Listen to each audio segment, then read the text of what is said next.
Hello there, boys and girls of the Minecraft universe. Centranet here with another update video on the channel. Today, we're going to talk about all the new blocks that are coming in the 1.16 Nether update, ladies and gentlemen. I am playing today in the Bedrock Beta version 1.16.0.58, and everything I'm going to show you is current as of April 24th of 2020. There's so much to see. So much.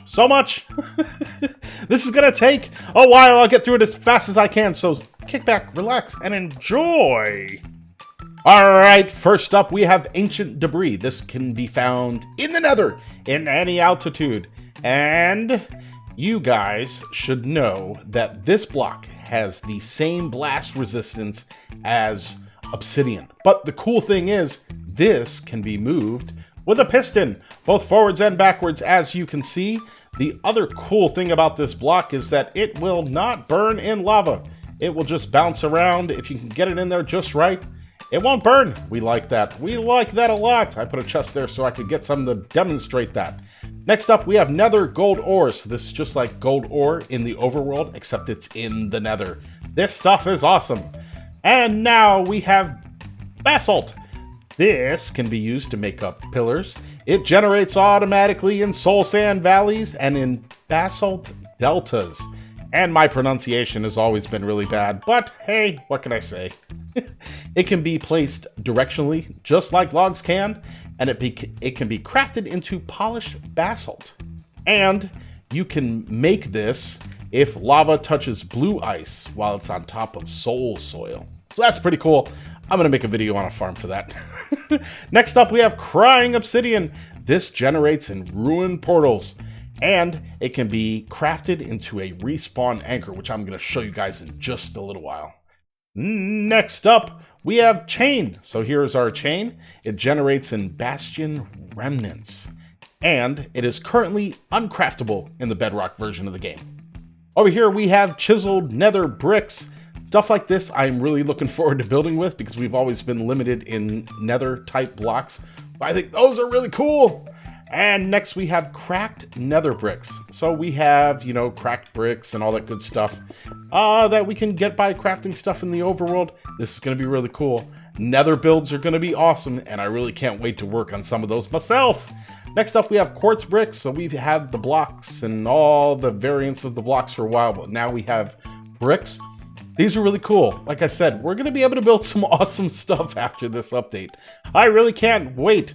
Next, we have the block of netherite. So this is crafted with netherite ingots. Now look at this. These are cool, and they make an awesome noise whenever you place them down. I'm probably being too loud for you guys to hear them, so I'll wait. All right, it cannot burn if it's in lava or on fire. And it has the same blast resistance as Obsidian as well.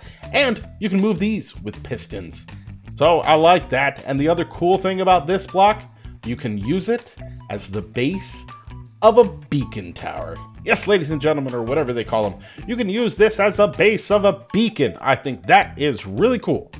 Next up, we have Polished Basalt. This is just a building block. Nothing too fancy about this. Oh, I gotta do pick block, get the right one. My inventory is a disaster. Just like whenever I play the games. Let's go ahead and clear the inventory so that I can keep moving forward. Next up, we have Blackstone. Now, Blackstone is very interesting.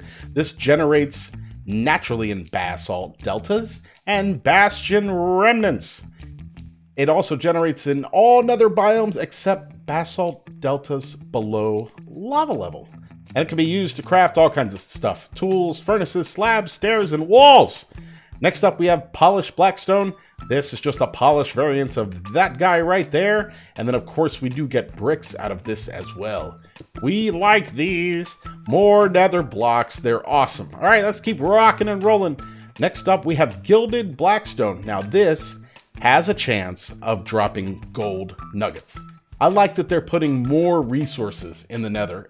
I just can't wait to get my hands on this update. Outside of the beta, you know what I mean? Okay, next up we have Crimson Fungus. As you can see, there it is right there. You can place it on grass. You can put it in pots. You can put it on top of dirt. You can put it on top of coarse dirt. You can put it on top of podzol. You can put it on top of warped nylium and also on top of crimson nylium. and of course on top of soul soil. Now if we come over here, actually let me backtrack just a little bit. We also have right next to it the warped fungus, and this grows on the same blocks as the crimson fungus. But the cool thing about both of these is that in both of the biomes, you can actually make the really, really big ones and you can get some really good stuff. All you have to do is use bone meal. But let me make sure that I show you guys this. You have to make sure that the fungus matches the block that you're putting it on. So if I try to put crimson fungus on warped nylium and I try to use bone meal, it will not grow.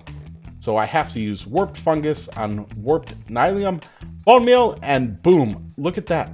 This is amazing. And as you can see, there's some blocks that are generating in there. I'll tell you what those are in just a minute. Let me come over here and do this one also. Hopefully I didn't put them too close. I didn't. I mean, look at that. That is beautiful. And look at the cool blocks that we finally get in the game. I love it. The Nether is going to be awesome. All right, next up, we've got crimson nylium and we have warped nylium. So these kind of work like grass, but they don't spread on their own. If you have some netherrack next to them, and if you bone meal it, then it will spread. Nice, huh? We like that. All right, so we have the crimson stem and we have the warped stem. And I'm going to show you guys what you can do with those. From here, you can get warped ivy. I don't know how to say that word.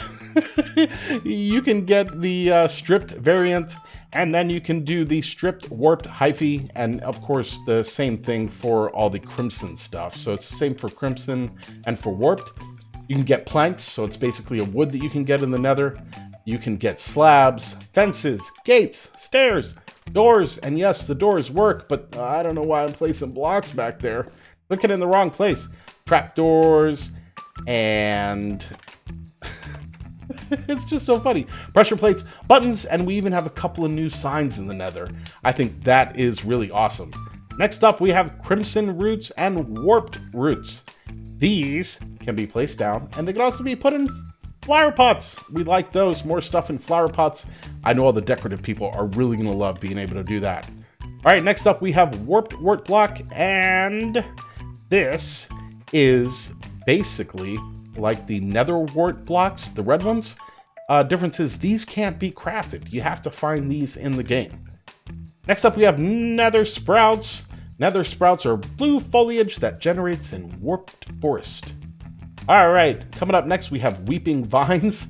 These are really cool. So these grow top down and they have to be placed on the underside of a block, and you can climb them just like the vines that we've always had in the overworld. Next up, we have twisted vines. Now these grow from the bottom up, where every vine that we've ever had has always been top down. So I just placed these down to see how high they would go, and look at them. They're just going up forever. Next up, we have Shrim Lights. So Shrim Light we saw over there, and I told you guys I would tell you about it over here. We go ahead and click this button. Got some command block magic so you can see the lighting that it gives off. We've got a new lighting block. This is great. I love this. It's always great to have new ways to be able to light up the world, and they've added quite a bit of light sources in this update for us. Next up, we have Soul Fire. So I have Soul Fire way up here. Let me show you this book that I put in here really quick, because I leave myself notes all the time and stuff like this. So there's a bug right now. If you have fire tick off in your world, it won't turn blue. You have to have fire tick on for it to turn blue, or else it looks like regular flame. I'm going to go ahead and throw the book back in there. My inventory is a disaster again, just like real life. Let's see here. That is blue flame because fire tick is on. Let me go ahead and turn fire tick off. And the reason I'm showing you guys this, if you're messing around in the beta, and if you get that kind of flame, it's because you need to turn fire tick on. Just to prove that one more time, let's turn fire tick on, and we get blue flame. Just like that. We love it. All right, and then we have soul lanterns. These should look kind of familiar. Did I say lanterns? I didn't mess up. I messed up on the sign. I'll fix that before I give you guys a world downloads. So these are soul campfires. They look and feel and operate just like the campfires we get in the overworld, except the cool thing is we have that blue flame to be able to work with. Let me go ahead and clear my inventory, because it's a mess. And then we have soul torches. This is awesome. We finally have a different kind of torch. You know, we have the redstone torches, we have regular torches, and now we have soul torches. It's awesome. Like I said, I am always a fan of getting more light blocks in the game. or things to light things up with. Go ahead and turn it back to day because I don't need it to be night anymore. Next up, we have the target block. I'm going to go ahead and shoot this. Boof. We got some fireworks going. All I did was I took a comparator into some redstone, into a dispenser, and I am shooting some nice fireworks out of the top of it. This is really cool, and depending on how far away you are and how hard you hit it and all that good stuff, that'll modify the redstone signal, which I think is absolutely awesome. Next up, we have Lodestone. So Lodestone is going to let you take a compass.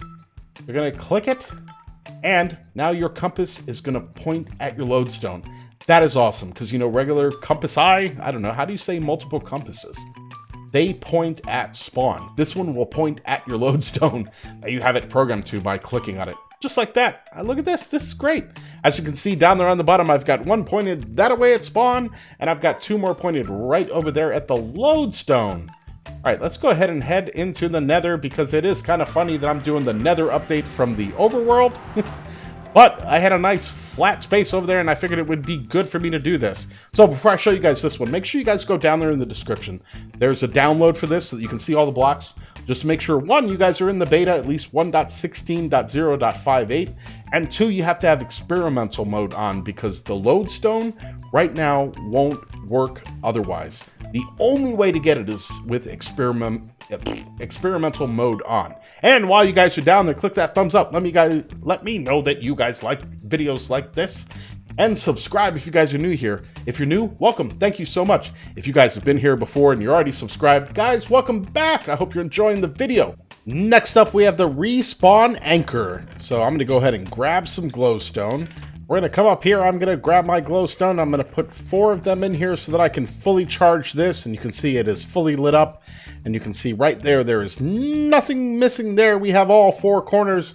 I'm going to go ahead and I'm going to, I don't know why I was going to try and type the word survival. We're going to go into game mode survival. I'm going to jump in here and we're going to die in the Nether. The scariest thing you could ever do before this update. I'm going to respawn, and guess what? I respawn right next to this bad boy. I love it. So this thing will let you respawn as long as it is charged, and as long as you are the one that charged it. As you can see, there's some of it missing there. It will let you respawn in the Nether right next to your respawn anchor. That is awesome. And look, here we have some blackstone that is generated. I am going to do a video on all of the biomes, so don't worry, we're not going to do the whole exploration thing right now. I do want to come back and do a separate video for the biomes. So right here we have a respawn anchor in the overworld. What is in this chest anyway? Oh, glowstone dust.